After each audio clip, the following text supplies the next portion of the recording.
Hi, everybody. Coming on really late tonight. We had a lot of celebrating to do. Um, Thank you, everybody, for your anniversary wishes for us. 37 years. Yeah, we had some celebrating to do, some memories, and so thank you so much. So let's get started. And we really did receive some amazing messages today. Just absolutely heartwarming. A lot of support. And we're getting there. That support is working. The prayers are working. Of course, this is a country ran by the people for the people of the people.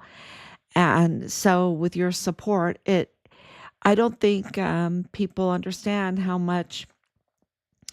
important they are, how much they're worth, that they're speaking up, just supporting, just sharing, commenting, giving a thumbs up, giving a heart.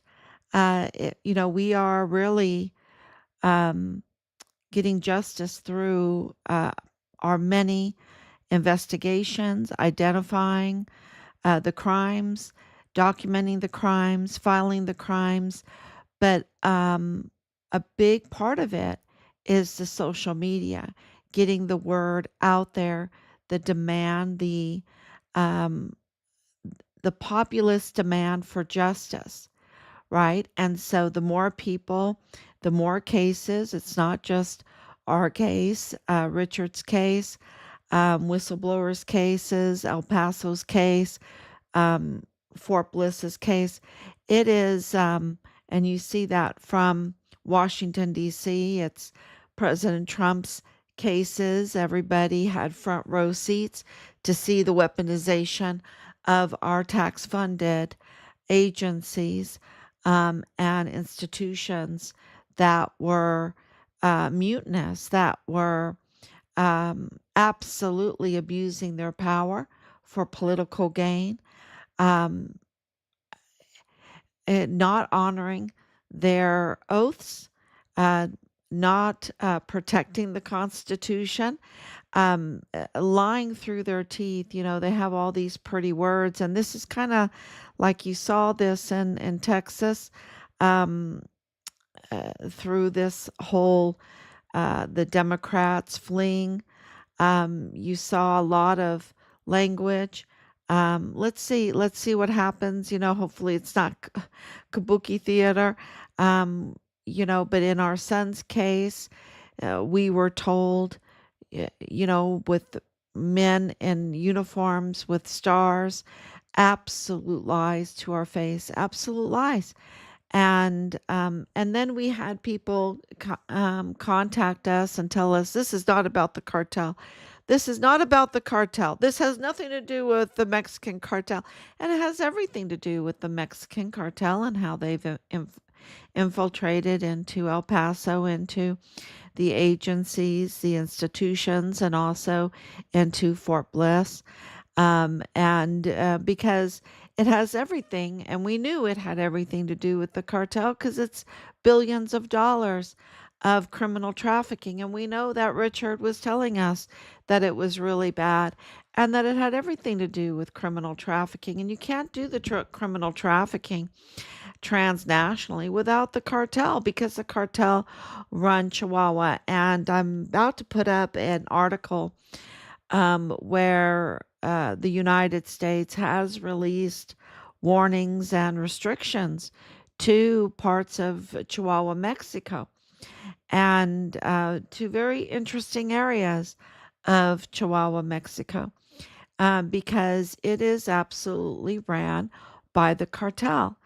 And I just posted up. We had a lot of celebrating to do today, so I didn't put together all of the articles and all the information that was sent to us today.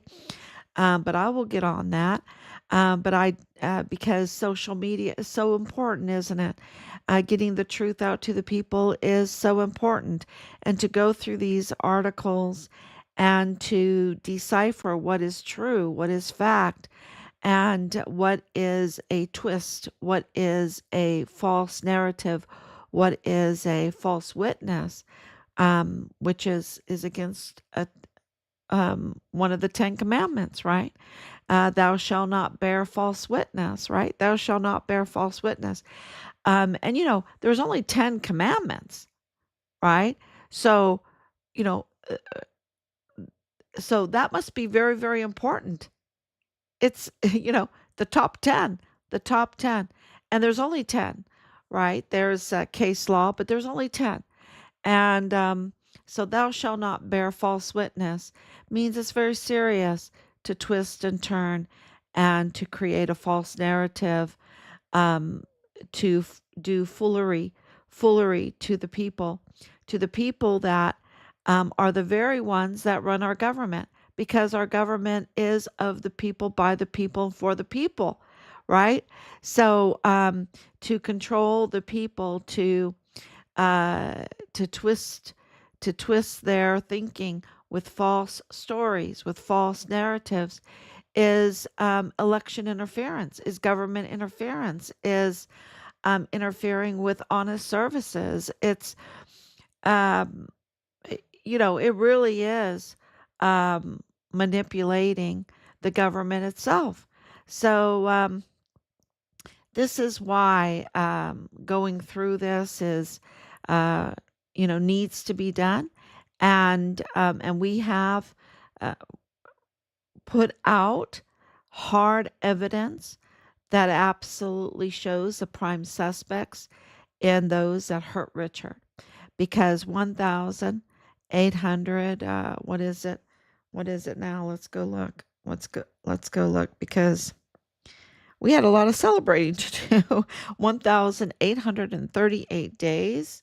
1,838 days.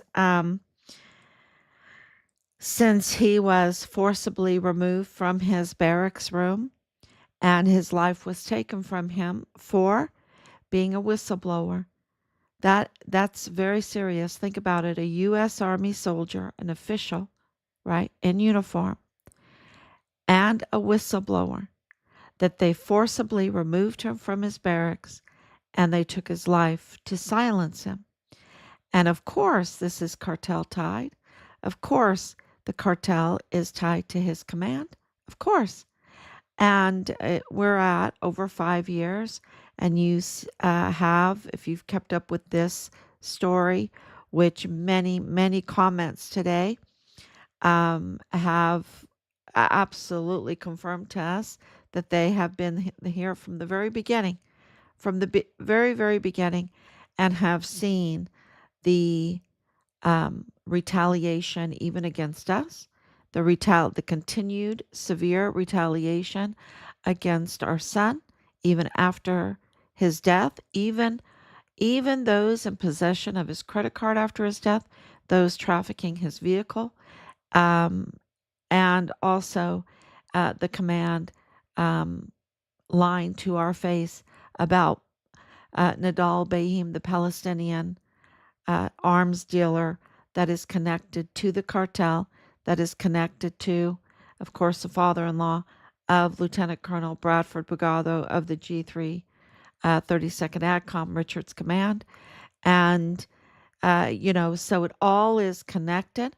Um, that Nadal Bahim is connected that way, but also with Manny Chavira, um, very connected to Manny Chavira, who's connected to um, the cartel there, and Arturo Alba, Willie Moya, who both of those, are no longer alive because of their criminal activities, and but they are absolutely connected to Manny Chavira and then Nadal Bahim.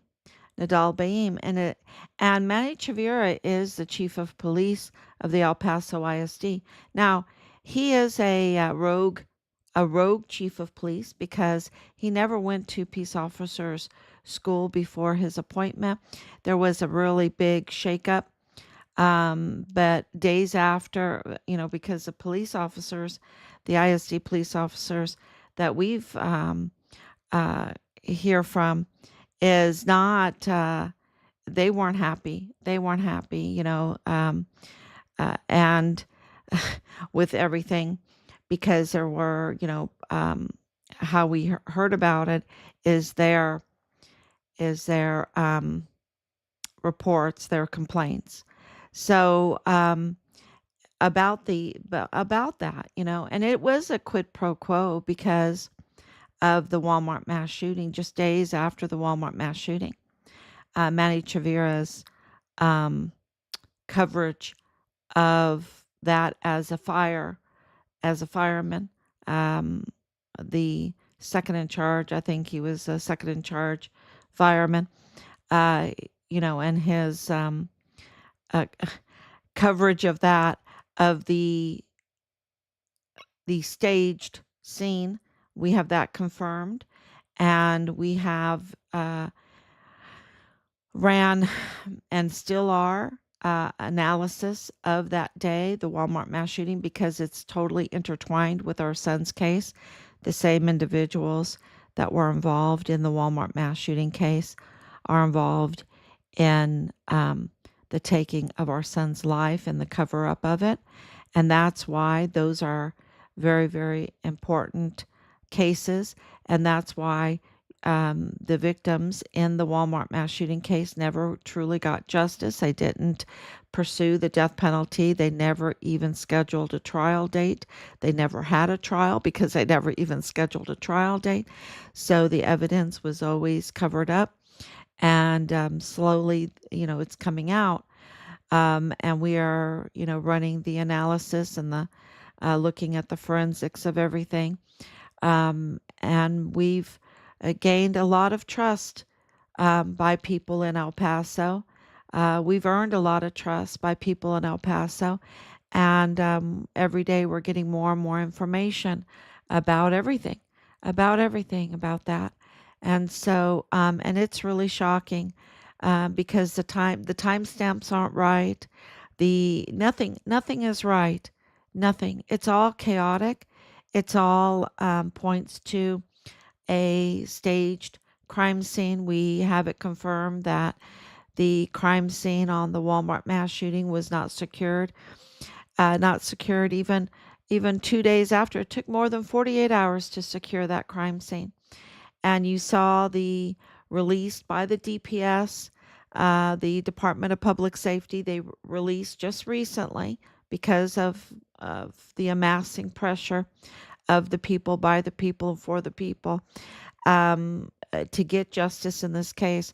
They released the interrogation video of Patrick Crucius, and it is just, I mean, y'all, it is just, you know, uh, uh, if I was DPS, if I was, the law enforcement, they've just confirmed that this was orchestrated, that this was set up, that this was not, that this was a botched case.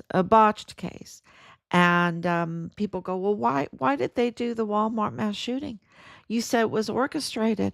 You say it was staged. I don't say it was orchestrated. I didn't say it was staged. I'm reporting to you what the evidence confirms. The evidence confirms that it was orchestrated. The evidence confirms that it was staged. And that is with hard evidence and witness testimony that is what happened.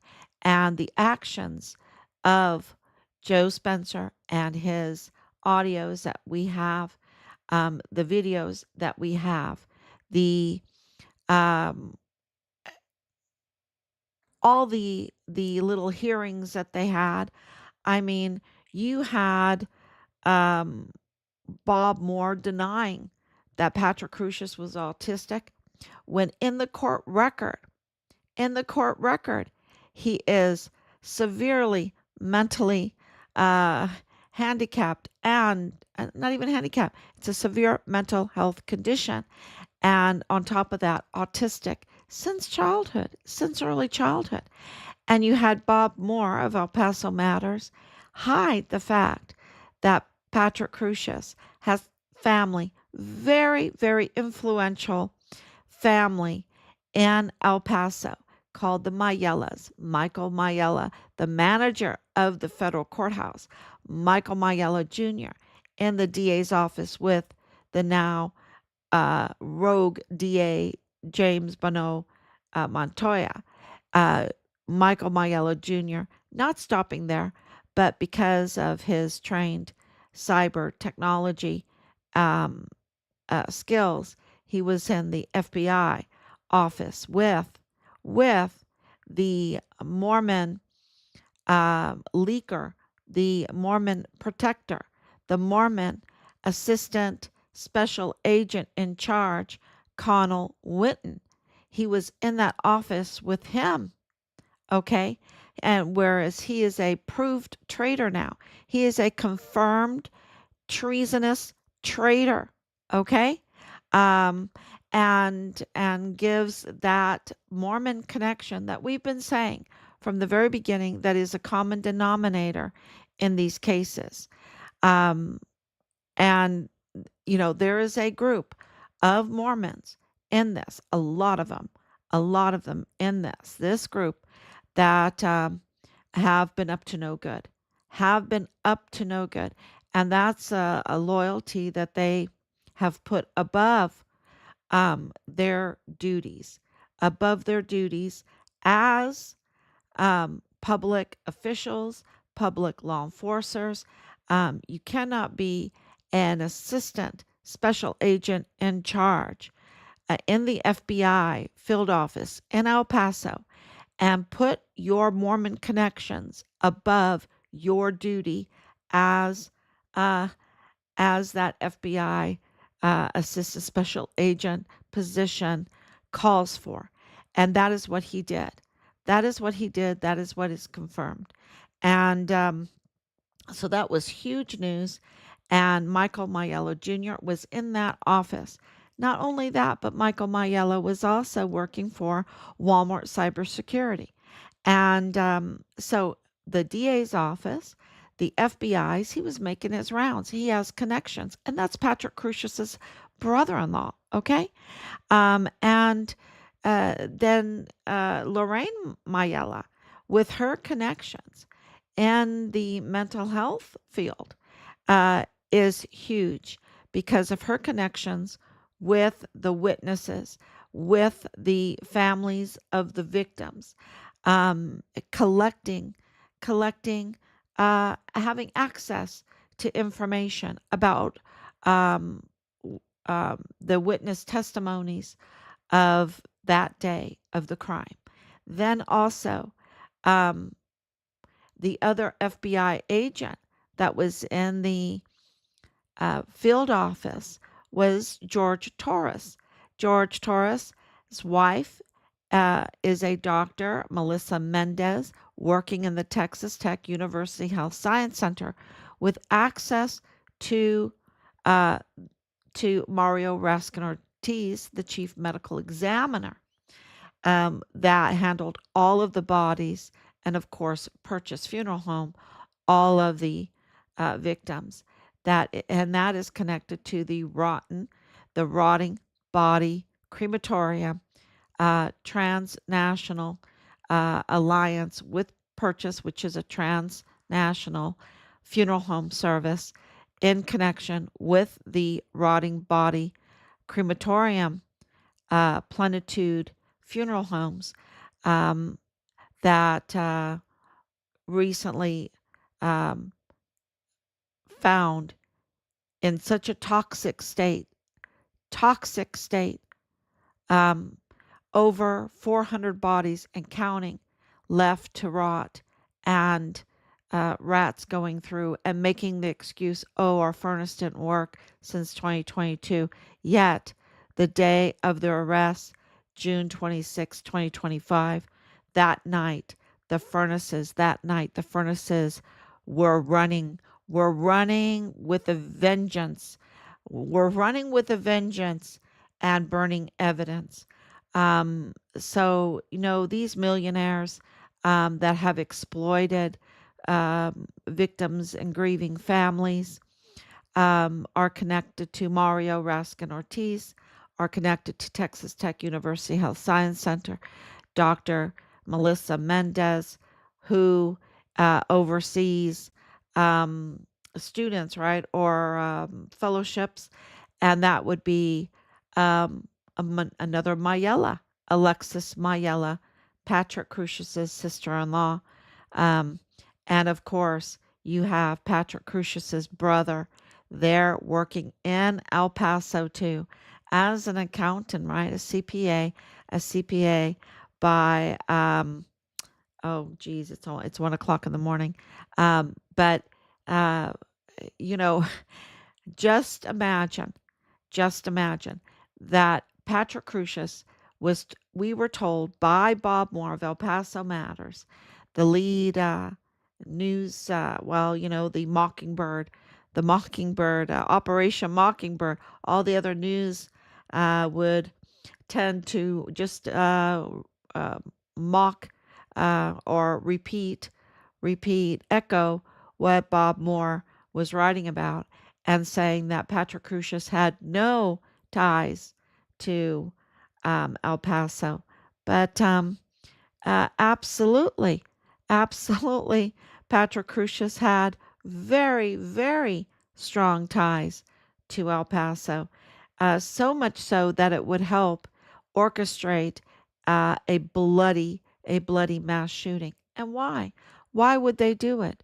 Why would they do it? And have a system there that was infiltrated by bad actors that are tied to the cartel, that they could actually do it, right? Because they would have to have a lot of infiltration to make this happen. And they did. And why did they do it? They did it to divert attention from the ongoing and active investigations into the criminal trafficking from 2017 um, on, because President Trump, when he became president, January of 2017, started investigating the border because his border policies were to shut down the border to the degree that illegals could not enter in, that those crossing the borders would have to be legal, that they would have to be vetted. And that meant a vetting of every vehicle, every person crossing the border. And that means a slowdown, and a huge restraint in the cartels and the cartel tied narco politicians and agencies, individuals, infiltrators, I should say, the agency infiltrators that were in line with the cartel and the criminal trafficking, that this would really put a damper on their profits, and and Walmart was being investigated also for their gift cards, especially that Walmart. That Walmart is known to have a lot of cartel activity, this Cielo Vista Walmart. And Walmart was being investigated for their financial, um, uh, you know, awareness, or what was going on with the gift cards and the money laundering that they were used for. So, you know, and who was the whistleblower that was helping all of these investigations? Well, it was Richard Halliday, our son. And so the Walmart mass shooting, Richard came first, and the Walmart mass shooting was a diversion from that. And they also, uh, you know, uh, having the media and their criminal group also used the Walmart mass shooting to create a narrative, a fake narrative, that would be used against President Trump, because their real target was President Trump, because they wanted him out so that the border would be open. And you saw that with President Biden. The border was wide open, and hundreds of thousands of children were trafficked, amongst all the other things. And most of those children are now feared to be no more alive, no more alive.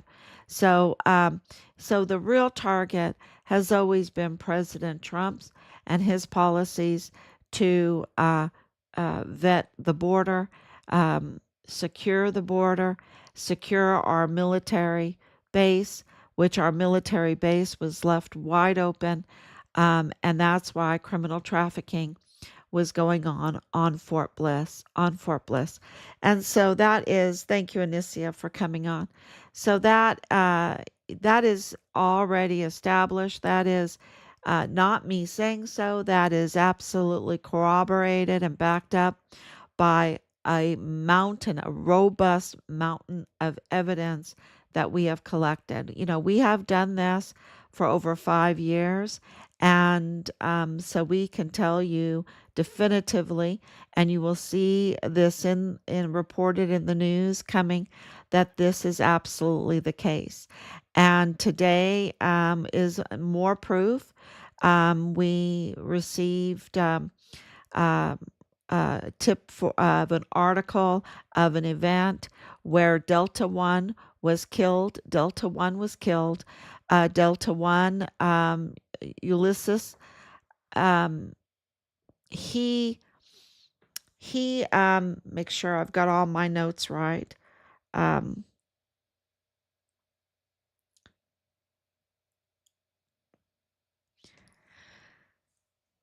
Ulises Nache Trujillo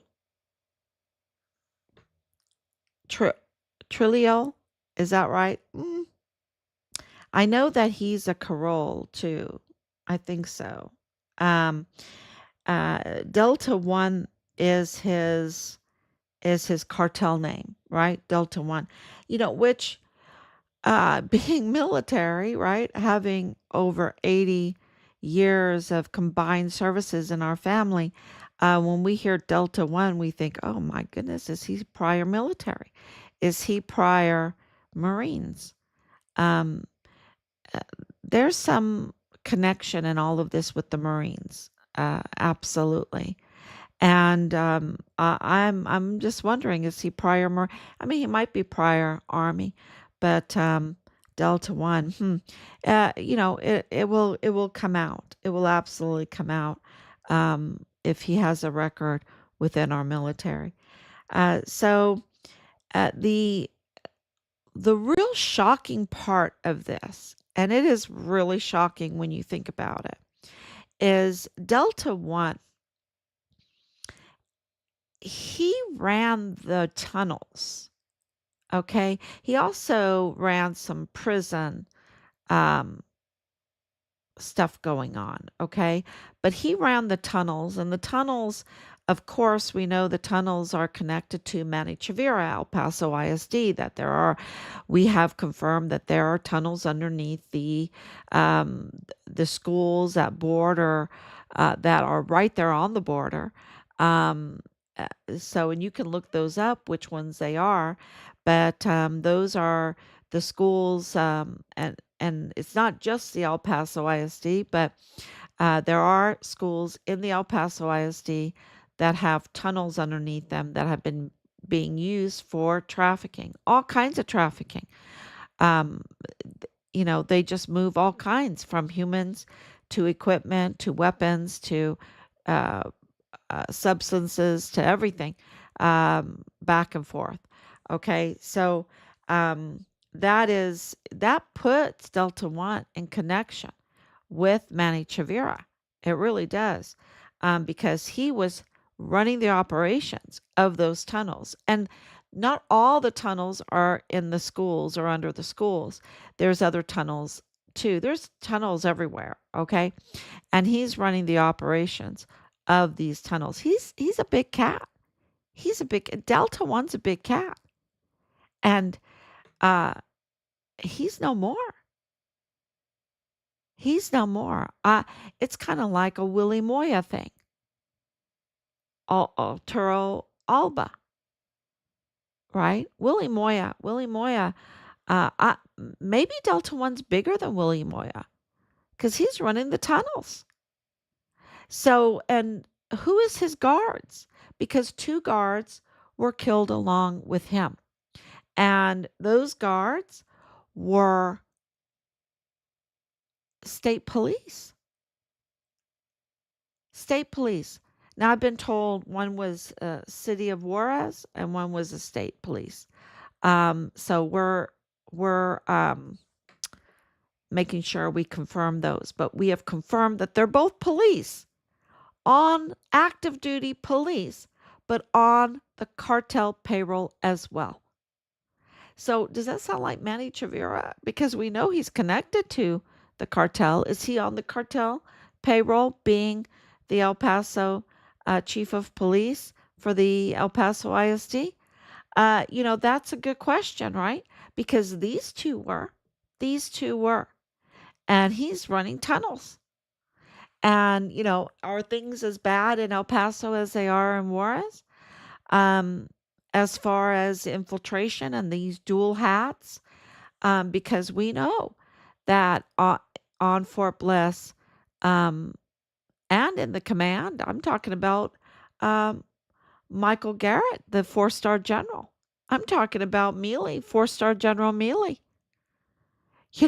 They're getting all the benefit of being a 4-star general, but then they're treasonous. They're traitors, and they're on other payrolls. They have to be on other payrolls because they're serving foreign and domestic enemies. So I'm going to leave that up to the investigators.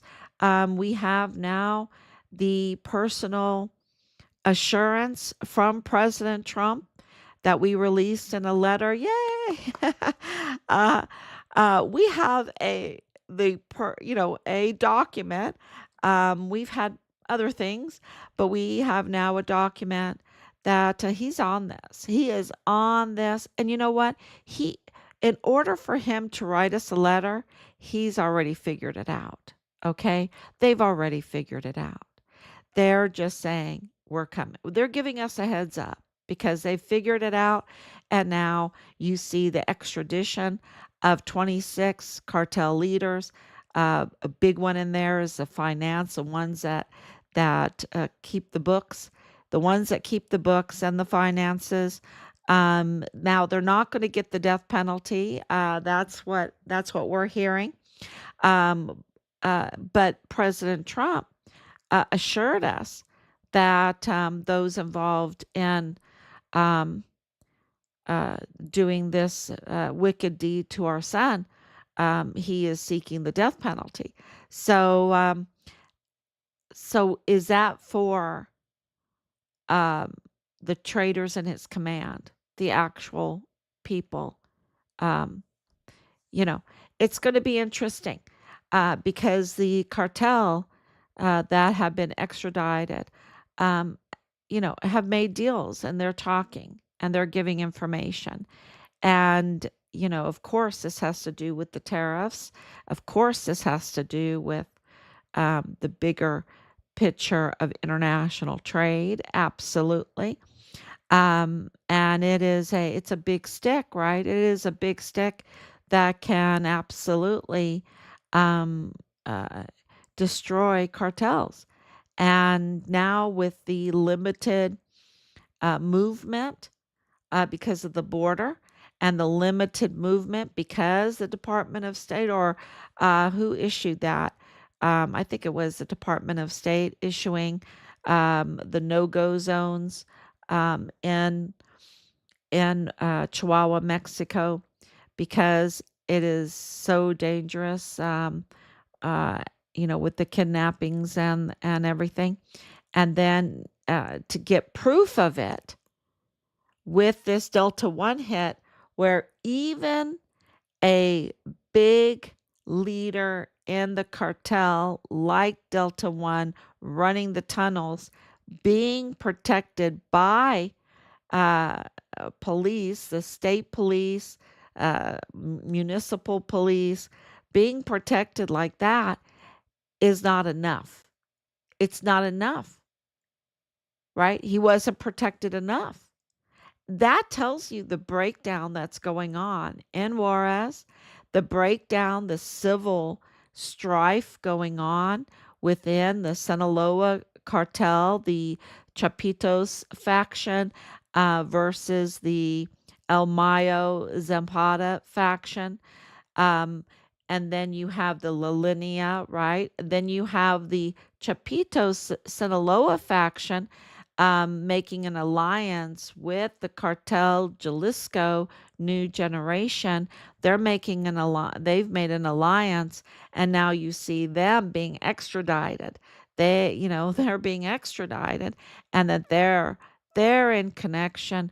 They are the ones of the Pan Party that are in absolute connection with the Plenitude Crematorium funeral home, the rotting body um, fraudsters, fraudsters committing sacrilege against Corpus Christi, um, in line with Purchase Funeral Homes, in line with Mario Raskin Ortiz, the El Paso chief medical examiner, in line with Solomon and Nusa, the mortuary operations for Fort Bliss, that is the brother of the prime suspect in our son's murder case, which is Tavita Nusa, who is a disgraced CID agent because in 2021 his badge was terminated, and their family with Lilani Hart, who's a convicted criminal, who in a notarized affidavit um, admitted to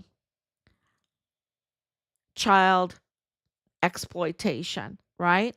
The worst type of crimes against children, right? And inside her own household. And also her immigration status having a lot of problems being illegal. So and about weapons. So she admitted to all that, confessed to all that in an affidavit. It was notarized. We confirmed it all. She absolutely needs to be arrested, and she's family with Tavita Nusa, with Solomon Nusa, connected to this crematorium that is connected to the funeral fraud cartel, Pan Party, Sinaloa, Chapitos faction, in line with and in alliance with the New Generation, the cartel Jalisco New Generation, car, that and they're both been designated by the Trump administration as FTOs. As FTOs, you know what that stands for, FTOs. And so uh, many of them have been extradited now. 26, 26, 29 months ago, 26 now.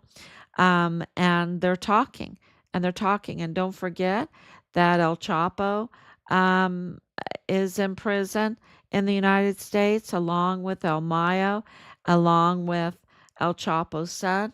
They're all in prison in the United States, and they've been talking, and they've left out mantas, these big white sheets with their confessions on there too, naming the officials that because they've been stabbing each other in the back.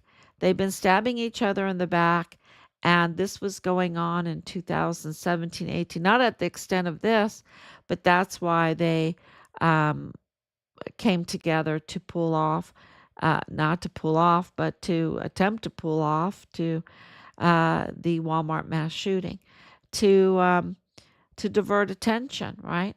It's diverting attention to draw a false narrative, to do whatever they can to get Trump out, and Biden in. And now you have Beto O'Rourke admitting that he doesn't care about rules. He said, "F the rules, F the rules, F the rules." That means that the whole time that he was serving, he didn't care about our Constitution, about the laws of our land, that he would just publicly even state that he would F the rules. Um, what a loser, what a total loser and a criminal. And I think AG Paxton, if I'm not mistaken, he has issued the arrest of Beto O'Rourke for for his lawlessness, for his absolute lawlessness.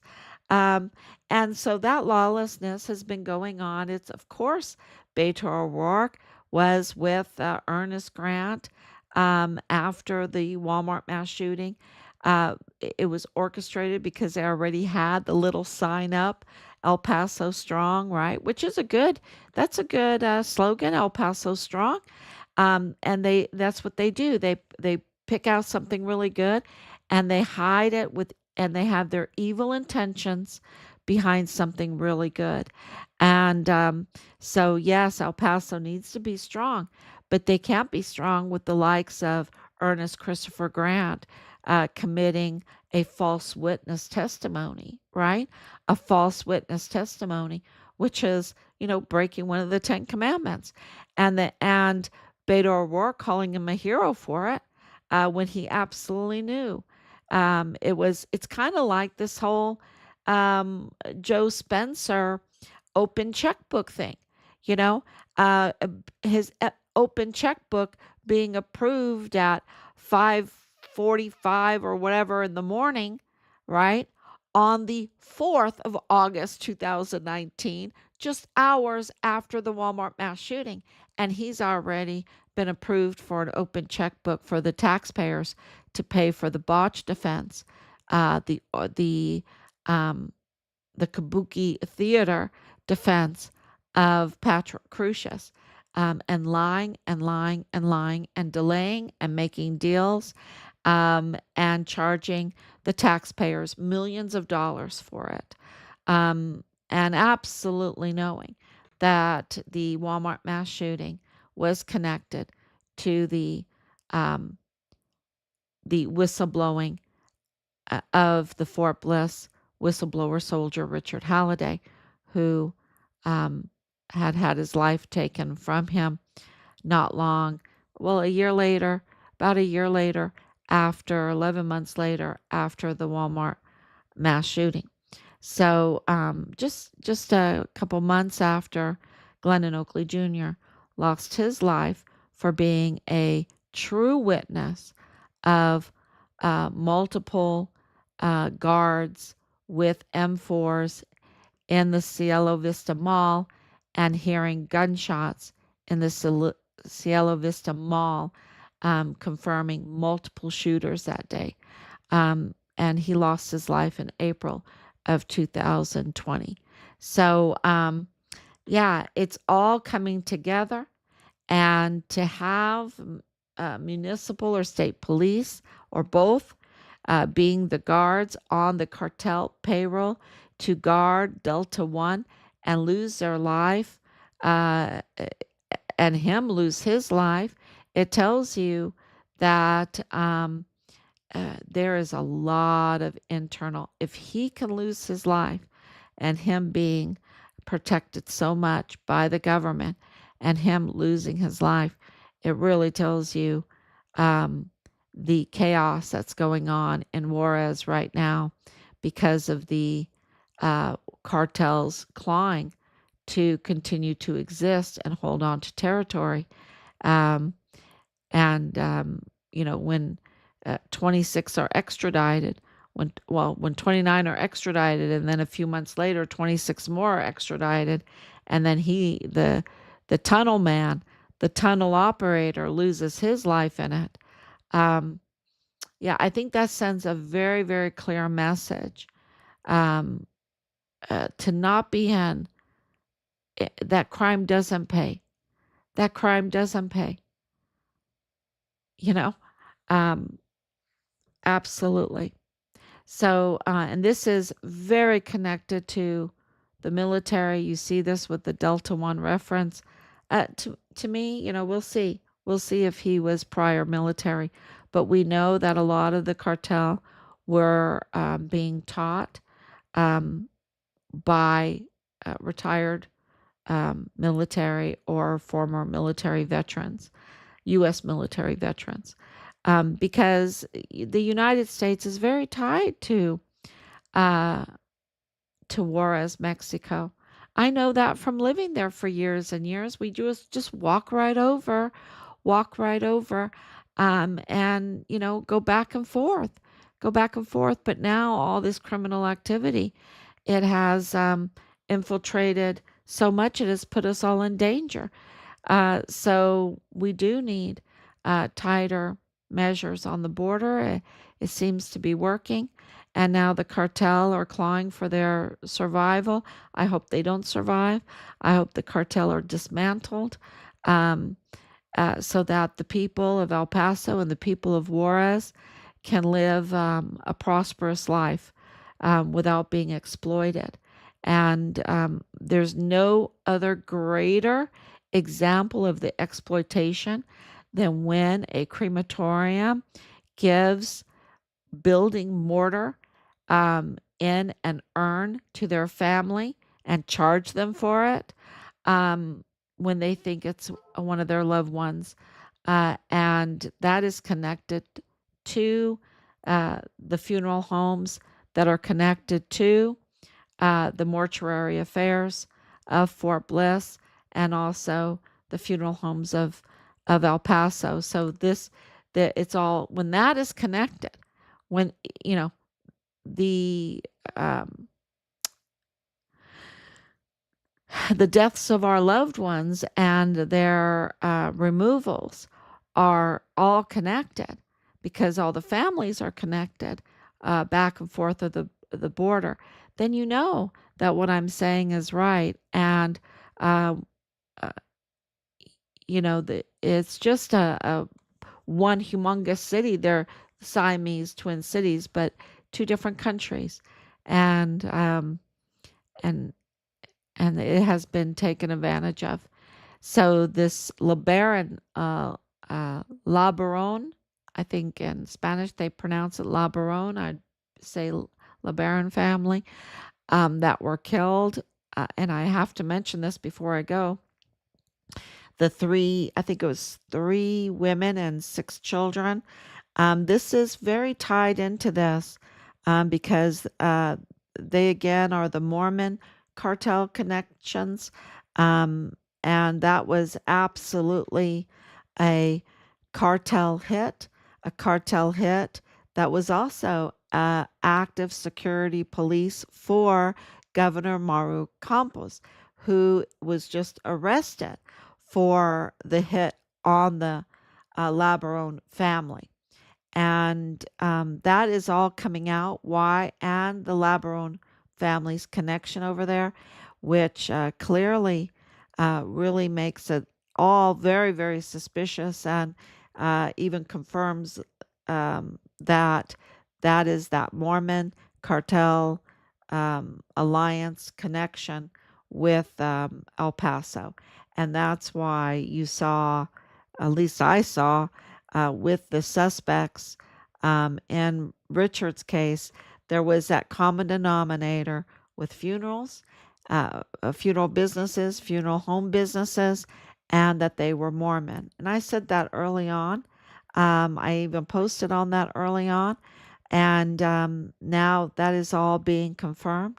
So, yeah, this news with Connell Witten, that was just a whistleblown, um, is just huge. It is shaking things up. It's really big. So, and also, but it's funny because um, the meme that I have of Connell Witten, I don't think it has gotten as many views as the video of the parking lot there of the Walmart. And we were talking about that. And it's because the people know that they were conned, lied to about the Walmart mass shooting case. They understand that totally. So that interests them. They know that they were lied to, that the timestamps don't match, that the impossibilities are there because there's not enough time there. The two surrenders, the moving of Patrick Crucius's car in that parking lot, the man with the cup that just disappears. Um, all of that shows a tampering of the evidence, a splicing, a attempt to manipulate the narrative, so that we don't get to the truth. That's what that does. And so I think that that's why the the traffic video or the parking lot video, and the Maria who killed Maria Lagarette Roth, I think that's a big video too, because it's very, very clear that someone came before, uh, whoever that was. I don't even know in the video, the guy that is supposed to be Patrick Crucius. He looks a little bit different. He walks different. He's a little bit more chunkier, um, stouter, right? He moves different and everything.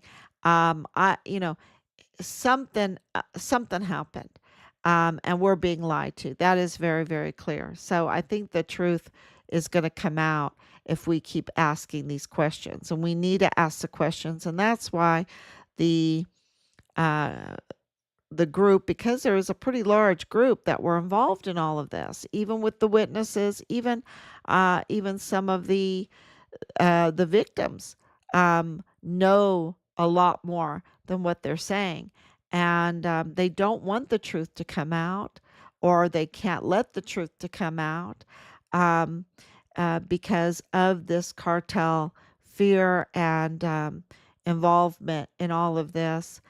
Big players, because you're talking about a $1 billion criminal network, of criminal trafficking, and all kinds of contracts, military contract, everything.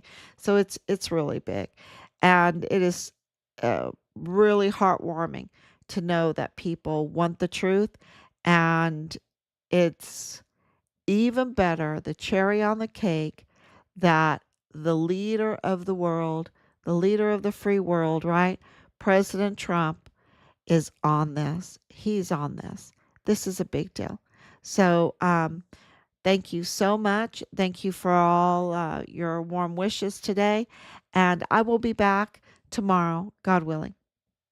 And thank you, Anicia, for coming on, and Danielle and Martha. Thank you for your prayers and your love, and all the hope that you give us, and the power that you give us, because we are a government of the people, by the people, and for the people.